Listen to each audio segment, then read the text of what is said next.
नमस्कार साथियों। आज ऐसे न्यूज का डेवलपमेंट हो रहा है जो किसी के लिए अच्छा नहीं है, खास करके इन्वेस्टर के लिए।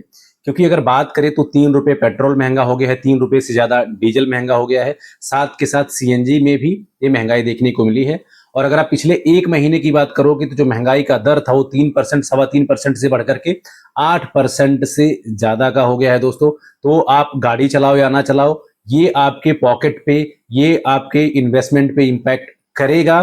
क्योंकि डीजल पेट्रोल महंगा हो गया, इसका मतलब ट्रांसपोर्टेशन कॉस्ट बढ़ जाएगा, तो दूध, ग्रोसरी और डेली के जितने सारी यूजेज की चीजें हैं सबके प्राइजेज यहाँ पर बढ़ जाएंगे। और अगर ईरान, इसराइल और अमेरिका के बीच में यहाँ टेंशन रहा और मान लीजिए अगले 4 से 6 महीने तक स्टेट ऑफ हॉर्मुज ब्लॉक रहा और एनर्जी का इसी तरह से क्राइसिस रहा, तो आप सोच नहीं सकते हो कि आने वाले टाइम में 6 महीने में महंगाई कितने और दर तक, स्तर तक पहुंच जाएगी, जिसका अनुमान लगाना काफी मुश्किल है। आपका इनकम तो ही रहेगा, सपोज करिए कि एक इंडिविजुअल का एवरेज इनकम अगर मान लीजिए 30,000 रुपए है इंडिया में, तो अगले 6 महीने में उसका खर्चा डबल या ट्रिपल भी हो सकता है। तो आने वाले टाइम में इसके लिए प्रिपेयर्ड रहिए, क्योंकि जो डेटा आ रहा है वो कहीं ना कहीं अच्छा नहीं है, चाहे फॉरेक्स का हो या फिर साथ के साथ महंगाई दर का हो।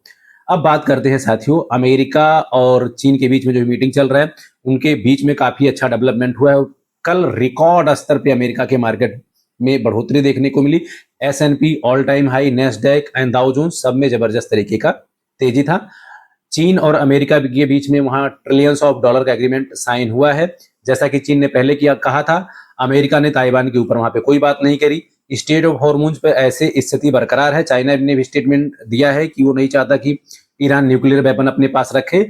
तो इसका मतलब ये है कि पूरी तरह से अभी स्टेट ऑफ हॉर्मुज पे अमेरिका का दबदबा बना हुआ है, वो वहां पे ब्लॉक करके बैठा हुआ है।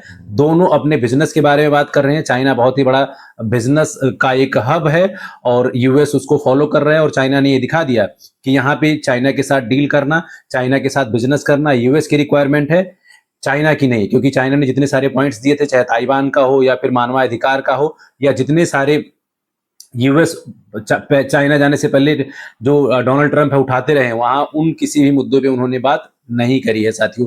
अब आइए बात करते हैं सिल्वर और गोल्ड की। सिल्वर में गिरावट इसलिए बना हुआ है क्योंकि सिल्वर अगर आप देखोगे तो पिछले 10 सेशन में 12% से ज्यादा की तेजी थी। और कल का जो डेली का चार्ट था, वीकली चार्ट था और मंथली चार्ट था, उसमें क्लियर ये दिखाई दे रहा था कि सिल्वर 95 का रेजिस्टेंस है, उसको भी तोड़ सकता है और $100 तक जा सकता है। लेकिन $89 तक गया और $89 तक जाने के बाद में वहां से वो रिवर्स हुआ और अभी $81 के ऊपर ट्रेड हो रहा है साथियों। तो जैसे पिछले कुछ सेशन में, 15 से 20 सेशन में अगर आप बात करोगे तो सिल्वर $70 से लेकर के $80 के बीच में ट्रेड हो रहा था। 73 से ऊपर 75, 78 के आसपास ट्रेड हो रहा था। लेकिन अगर अभी ये 80 के ऊपर अगर अपने आप को मेंटेन रखता है और कुछ दिन तक कंसोलिडेट होता है 81, 80, 85, 86, तो फिर वो ब्रेक करके फिर $90 भी जा सकता है और 95 को इजिली क्रॉस करके फिर $100 को भी अप्रोच करेगा।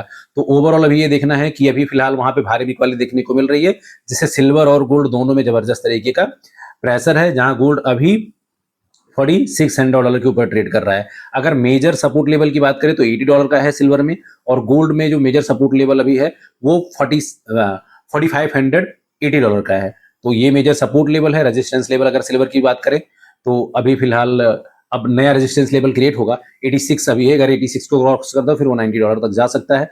अगर बात करें मार्केट की तो आज पॉजिटिव मार्केट खुला है, क्योंकि चाइना और जो यूएस के बीच में डील हुआ है मल्टीपल, उससे कहीं ना कहीं आईटीज कंपनी को फायदा हुआ है, स्पेशली इंडियन आईटीज कंपनी को, जिसके कारण आज ग्रीन में निफ्टी और सेंसेक्स दोनों खुला हुआ है। तो अभी पॉजिटिविटी फिलहाल दिखाई दे रहा है, लेकिन ये लॉन्ग टर्म के लिए सस्टेन करेगा कि नहीं करेगा, क्योंकि इंडिया के लिए, इंडिया के इकोनॉमी के लिए और इंडिया के जो जितना सारा इंडिया का इंपोर्ट है, स्पेशली क्रूड और अदर नेसेसिटी कमोडिटीज, उसके लिए अभी अच्छा न्यूज नहीं आ रहा है।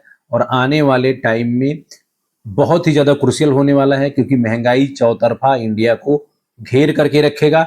आप कमेंट करके बताइए कि डीजल, पेट्रोल और तमाम जो कमोडिटीज के रेट बढ़ रहे हैं, आने वाले टाइम में महंगाई कहां तक जा सकती है। चैनल को लाइक करें, शेयर करें, सब्सक्राइब करें साथियों। आज के सेशन में इतना ही, मिलते हैं नेक्स्ट सेशन में। Thank you.